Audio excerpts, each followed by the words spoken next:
So before I started recording, I looked up how to pronounce Folie in order to not look stupid on the internet any more than I already do. Two pronunciations came up. The British version says you should pronounce it Folie and the American version says you should pronounce it Folie. And of course, the Americans have the stupidest way of pronouncing words. But yeah, there's a new Joker movie out.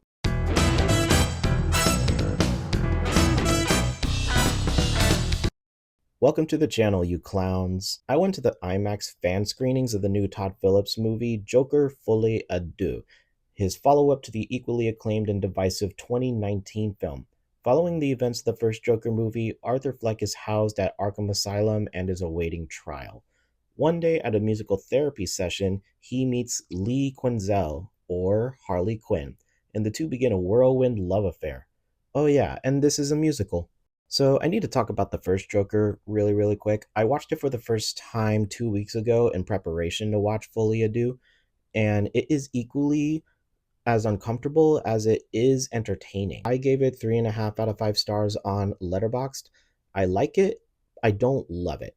There's interesting commentary surrounding the rise of someone who thinks and commits atrocities like Joker, mental health, classism, unfair treatment of the disenfranchised, and what happens when people cling to a movement and figurehead. I fully understand why Joaquin Phoenix won his Oscar for this movie. He is fantastic. I do think the script and the story are essentially a skeleton, and Joker, the IP, is the skin in order to make it sellable. So $1 billion, a few Oscars later, here is the inevitable sequel. I did an out-of-theater reaction, and I was very disoriented by this movie. I knew it was going to be divisive, and I know it's going to turn a lot of the fan base that the first movie made. I don't think this is better than the first movie, not by a long shot, but I do feel like I'm in the minority walking away with a positive reception of this movie. What do you think, sir? I like it. God! And I personally do not have attachment to that first movie whatsoever. I don't have attachment to any of the DC IP, any of the comics, any other of the DC universe. I wonder if that's why going into this movie I was so open-minded about any of the possibilities that the sequel and the concept was going to take me. I'm going to start with some positives. This is some of the best cinematography I've seen all year. There is one shot where Joker is lighting a cigarette in a dark jail cell, and I think it looks really good. The score is also amazing. It's utilized very well, and I'm thinking of one particular scene where the score is swelling and it's raining and it just envelops the IMAX theater, and it's really great. Production design is also very well done. We're only in a handful of locations in this movie, but they utilize everything to its full extent. It looks very good. And Joaquin Phoenix still carries his acting chops into this sequel. He's still really brilliant as Joker. His spine and his shoulder blades still kind of give me shudders. Brendan Gleeson is my personal standout of the supporting cast in this movie.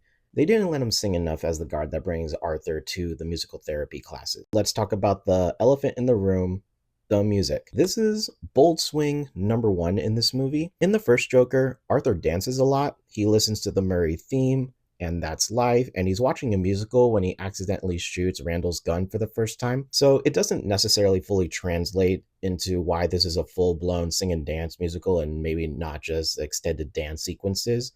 But when they introduce music and singing as a form of therapy at Arkham Asylum, it kind of makes sense.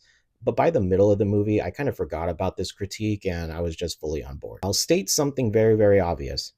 Lady Gaga can sing. Joaquin Phoenix is no Tony Bennett, but he is holding his ground fairly well. I'll be honest, I don't know if I can sing or tell you a single song in this movie unless you want me to aggressively whistle when the Saints go marching in. People's least favorite kind of musicals are the kinds of musicals that stop the story in order to sing a song and it halts the narrative completely. And sometimes it does feel like that happens in this movie. People are saying that the music adds to an overall pacing issue that the movie has. Do some of the songs not push the narrative forward enough? Absolutely. But I wouldn't say that they necessarily slogged down the runtime for me. This is a 2-hour, 20-minute movie, I think. And honestly, I never checked my phone once. Nothing prompted me to say this took too long. Not all the music is pointless. This is worthless. Like I said, music is used as a therapy method in this movie, and it essentially becomes a pacifier for Arthur. I immediately noticed that he is not laughing as much in this movie as he was in the first. Some of his delusions are just now in Technicolor music videos. My biggest gripe about this movie, I think, is Harley Quinn is just not very written well. Music takes priority for Harley over dialogue, and it just leaves Lady Gaga with not much to show her acting chops. Also, for the longest time, I was wrestling with how much of these interactions that are not music based between Harley and Arthur are real. I don't doubt that the two had a relationship, unlike Zazie Beetz in the first movie. It's just that some of the interactions that they have really question the logic of this universe. And a big one happens when Arthur is in solitary confinement. And if you've seen the movie, you know what I'm talking about. Introducing Harley Quinn into this movie, again, just furthers my idea that this was all just a skeleton and we decided to put a recognizable comic book skin on it. I just critiqued Harley Quinn as a character, but the dynamic she brings to this movie is actually really, really important. Arthur may have started a movement of fuck the rich, and he told Murray off on live TV before he shot him. And he acknowledges that he has now gained a fan base of people similar to him, but Arthur has only done these things to self service himself. And that's why he's only killed people that have done him wrong, like Murray for making fun of him on TV, the Wall Street Bros for picking on him on the train. So now he's confronted with a woman that is a super fan and shares the sentiment and fully buys into the character of Joker. And for Arthur, that means it's a potential relationship and connection he's always wanted, but now he needs to play even more into the Joker character. A character that his defense lawyer is trying to argue is part of a multi personality disorder. The bigger elephant in the room is going to be the ending. The whole third act is bold swing number two, and already across the internet, discourse has occurred. It may not have worked for everyone, but I really applauded the third act. I really applaud the ending. People are saying that the second movie basically cancels out the first, makes this entire franchise completely pointless, but I'm personally categorizing this as a two-part story where movie one is the rise of Joker and movie two is the fall of Joker. The overall story of Joker is how a flawed man creates a flawed mentality to fight against his flawed system. And Joker 2 is a complete deconstruction of that thinking because in reality, it's not the greatest solution. The flawed man trying to keep up the flawed mentality takes a toll on the things that are not flawed in his life. To me, it made sense. Both movies complete one cycle, full realization that this is not going to work. Bring it around town! I do think in order to illustrate my thoughts, I need to talk about the spoilers of this movie. So here is your warning. Woohoo. I'll put a time code somewhere just so you can skip to the end of my closing thoughts if you'd rather stay spoiler free. With that being said, spoilers will commence in 3, 2, 1. Harley may only stay with Arthur if he's fully Joker and not just a facet of Arthur. And in order to maintain this facade, this is when Arthur decides to fire his lawyer in court and then represent himself in full makeup as Joker.